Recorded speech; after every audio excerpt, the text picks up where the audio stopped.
Hello, my name is Matthew, and welcome to a new video. Today I will show you a video that I put together where I interviewed veterans from World War II all the way to the Iraqi freedom movement. The questions that they answered is, what was the branch that you served in? Why did you join that branch? What was the most extraordinary event that happened to you? And how did your time in the service affect you after you left? The reason why I made the video was to get their story out and have it documented for future generations to listen to so they would know the sacrifices that they made and how it affected them.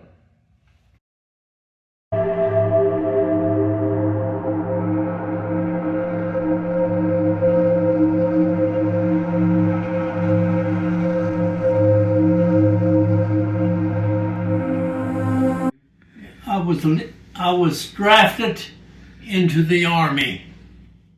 I was in the Army for 10 years.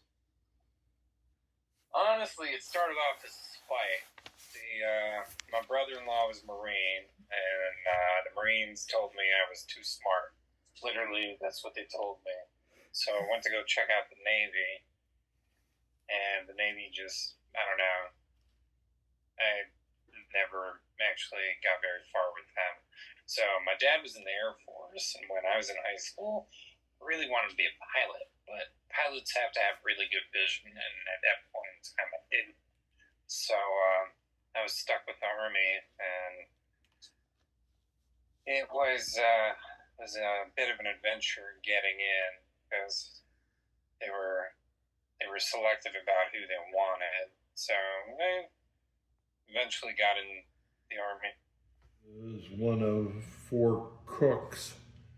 This is a barge affair. There's 4 barges tied together, and they worked on these river patrol boats. When I got onto this was 11 and a half miles from the Cambodian border. I was in the Army because it was a 2-year program. Army.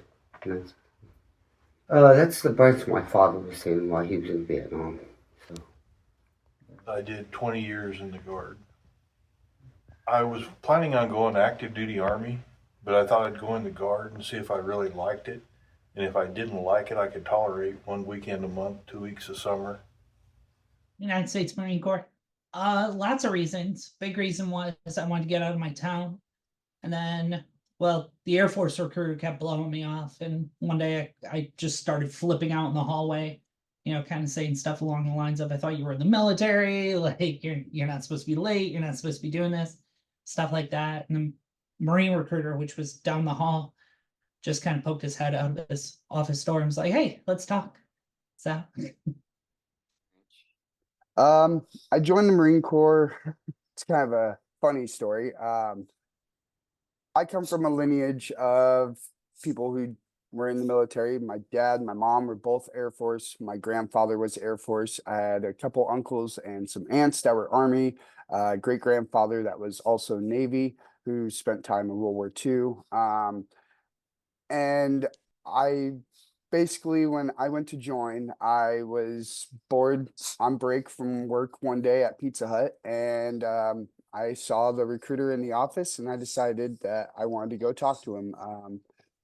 And when I told my dad about it, my dad sat there and looked at me, and he's like, why wouldn't you join the Air Force? You would be a legacy in the Air Force, and you would get X amount of treatment or whatever. And I said, Dad, if I'm going to do something, I'm going to do something 110%, not 50%.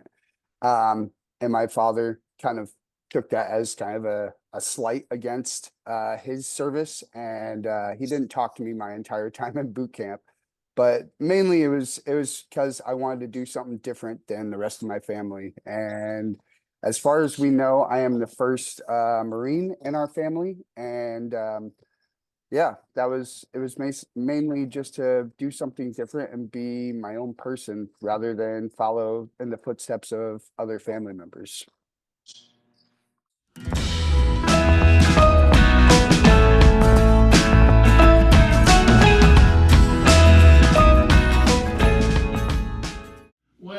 told you about this when we lost the rifle. That was a hair-raising experience. I didn't think that was so.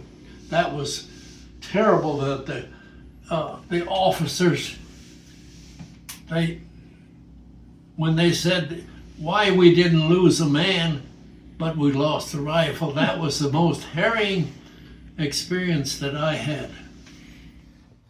My very first check I got while I was in the Army was $64 a month. That's what my wages were. And when I was promoted, you go in as an E1. You're an E1 for 4 months, then you get promoted to E2 if you don't mess up, if you keep your nose clean. I went from $69 a month. And when I got promoted, I got $74 a month. So, and then after about a year, you qualify to get promoted again. So I was promoted to an E3. Well, then I was into big money. I got $137 a month. And 1 month, they underpaid me. So they caught it and wrote me another check, issued me another check for the difference that they owed me. And here is the check. They owed me 4 cents. So He got selected to drive for the president. It dwindled down to where all of a sudden it was just Lael and I. So we were there, and he kept on talking about how he wanted to meet Chelsea Clinton. He wanted to meet Chelsea Clinton. He thought he would, she was like the best thing since sliced bread. And it's like, all right, whatever. Like, it's not gonna happen. It's not gonna happen. Well, as luck would have it, well, her dad was giving a speech. Lael went to go use the bathroom, which was a porta john, and all of a sudden, like, he came out and there's Chelsea Clinton. I saw his eyes like instantly light up, like, oh my God. I tackled his dog, anything. So, we're laying there, right? I'm like holding him down, just kind of looking up, and there's Chelsea, and both of us are like, hey, it's like complete cartoony type moment. Well, actually, 2 of them. One in Iraq. We were overseas in Iraq, and I was with the unit 1st Battalion, 8th Marines, and which is a infantry unit. And I'm a communications guy, telecommunications guy. And Lance Corporal Ulmer was his name, had recently found out his wife was cheating on him. And unfortunately, Ulmer thought that was the end of the world for him. And Ulmer ended up taking his own life.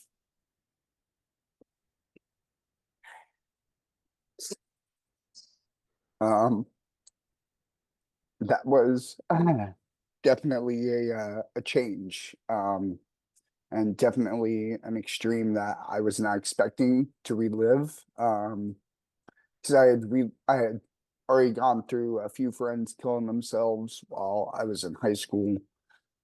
And then when I was in Afghanistan, I got woken up in 2011. I got woken up. It was actually the day that we had killed bin Laden.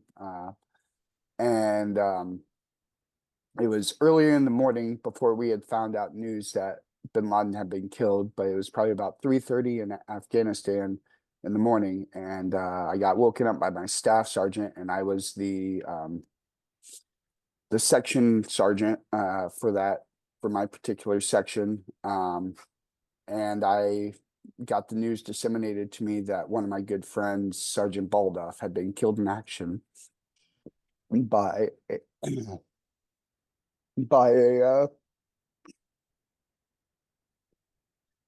an Afghani police officer who was on our side, supposedly. That one really took a toll. That was probably the two most extreme life-changing events that I had while I was in the military, while I was in the Marine Corps, and overseas. Besides that, Sandwiches and hard-boiled eggs and whatever for the pilots, and they'd come over and I'd say, well, you know, you need something to eat. So they enjoyed that part of it, and a couple of them was really happy that I was able to take that upon myself to do. I was baking one night, listening to the USO radio station, and while everybody else was on TV, I was listening to the radio. It was the night that Neil Armstrong landed on the moon. And so I went down to the Radio Shack and I says, you know, hook me up so that it goes all over the base. And he says, you sure about this? I said, I'll take the responsibility. So at something like 2 or 3 o'clock in the morning, I put it out that the Eagle had landed, and one giant step for man and one giant leap for mankind. And the next morning, the commanding officer saw me and congratulated me for taking time to do that. So there's an expression, and I'm probably gonna butcher it, but I'll give it a go anyway. Not every boss is a leader. And I know that's not the whole expression, but the most extraordinary thing for me was when I got to lead and train soldiers, man. When I got to see guys that I trained do better than me. I imagine it's kind of like what like a dad wants for his children. He wants them to do better than he is. That's what I wanted for all of my guys, and one of my guys ended up being a drill instructor. So he literally trains new recruits. Actually, 2 of my guys ended up being drill instructors, and now they outrank my old ranks. So yeah, leading, training, seeing senior people do surpass you is probably the most extraordinary feeling would be. I would have to say, so the Iraqi war actually started on March 20th, 2003. On March 23rd, we were sitting in our convoy waiting for another part of our convoy to catch up when a rocket-propelled grenade hit a fuel truck, three vehicles in front of us. There was a lot of things. I've seen several countries. I'd been to Germany, Spain, Italy, France, Newfoundland. I had a lot of great experiences. Got to work on a lot of neat stuff.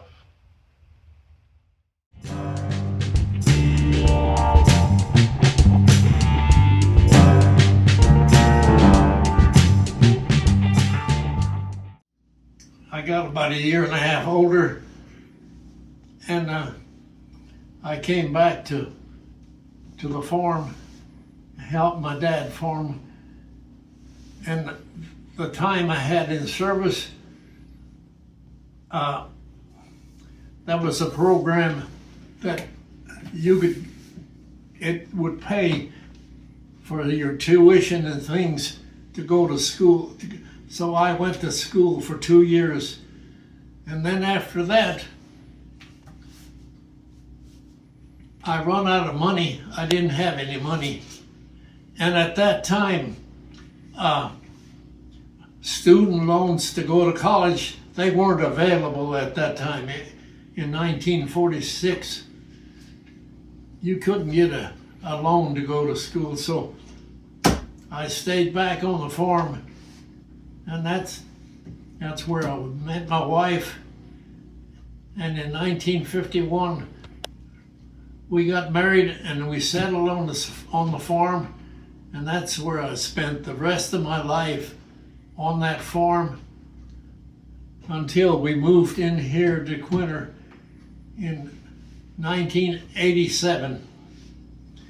But at that time, I continued to go back to the farm nearly every day to help at the farm until I had an infection on my foot, and I couldn't do that anymore. So that was kind of the end of my farming days. But I continue to help with the advice and the decisions we make on the farm. So that's where we are today. Well, when I found out I was going to be discharged, I notified my parents. They drove to Fort Bliss, Texas, and picked me up, and we returned home. Then I took over the farm right away. Because my dad was in failing health. I knew that's what I was going to do, and I was 19 years old when I got out. I turned 20 years old 3 months after I was out of the service. I unfortunately went into a deep, dark, depressive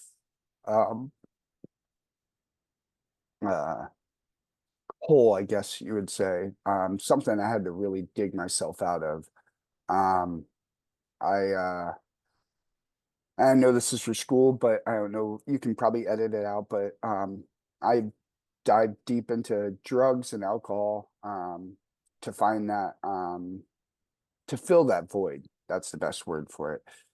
To fill that void of what I was missing from the Marine Corps, the camaraderie, the experience, the closeness that I had with everyone, and it didn't really fill anything. I tried out school for a little bit right after I got done with the Marine Corps. I mean, the moment that I got out, I was right into school, and that towards the end of 14, I ended up getting a driving under the influence charge, and that really turned me into a tailspin. And then right after that, in March of 2015, my mother passed away from a heart attack. And I didn't know where to go or what to do or where to look. I asked my sister for advice, and she didn't know what to tell me. My father didn't know what to tell me. It was very hard. I didn't get married. I have no kids. It was just a long, arduous road, and finally, I dropped out of school right around the time Mom passed away, and I went deeper into that depressive hole that I was in. And about 2018, I finally snapped myself out of it for some reason. I don't know what happened. Maybe it was divine intervention, as I usually say. But I found something in me that was like, no, this can't be it. This can't be the end. I fought long and hard to not commit suicide, find reasons to stay alive, and thankfully I had a really great person at the VA help me out with substance abuse therapy. Amy Hartman, she is like my angel. I have a lot of pride in the flag, and that it bothers me when people don't stand for the flag.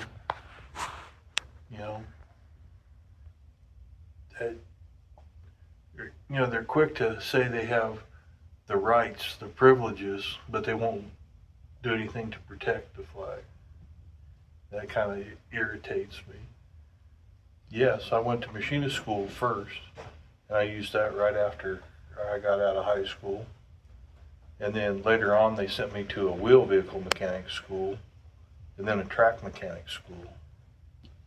When I retired, they sent me a paper said that they figure they spent $150,000 on my education. And I use the mechanical, the machinist, every day.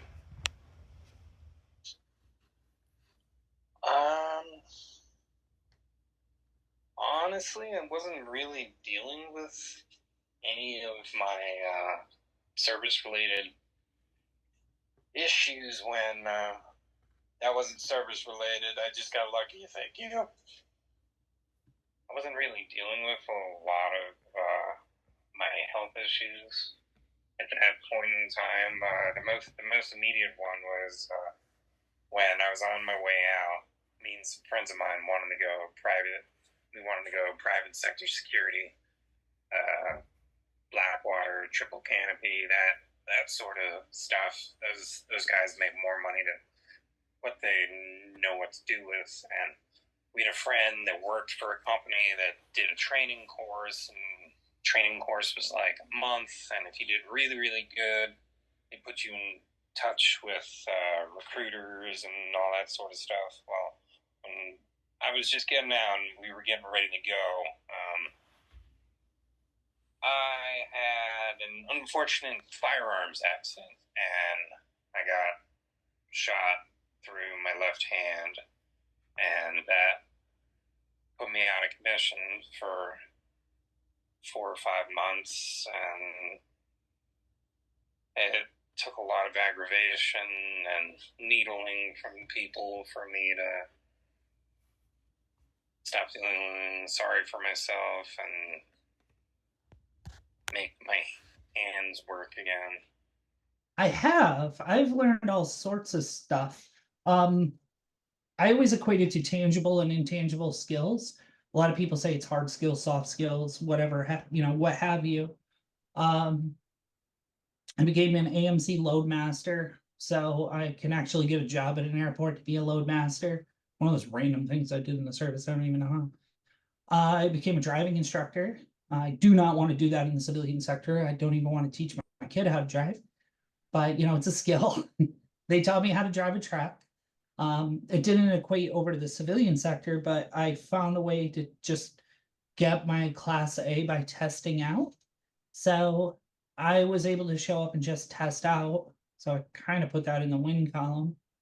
I ended up with a lot of college transcript or college credits. I've got PDSP, I've got Agent Orange, I've got the Shakes. I had a massive heart attack when I was 57, and why I was still alive when I woke up, and my sides were like burnt. I got 2nd-degree burns right there, and it was from being hit with the paddle 15 times. I would say the skill that I learned is that to be calm and react the right way under pressure, no matter what, whether it's work, home life, whatever. If you're under pressure, don't panic. That's probably the biggest thing it taught me. It taught me a few skills. I was a weapons specialist, so I learned to work on my own guns. I use that a lot too.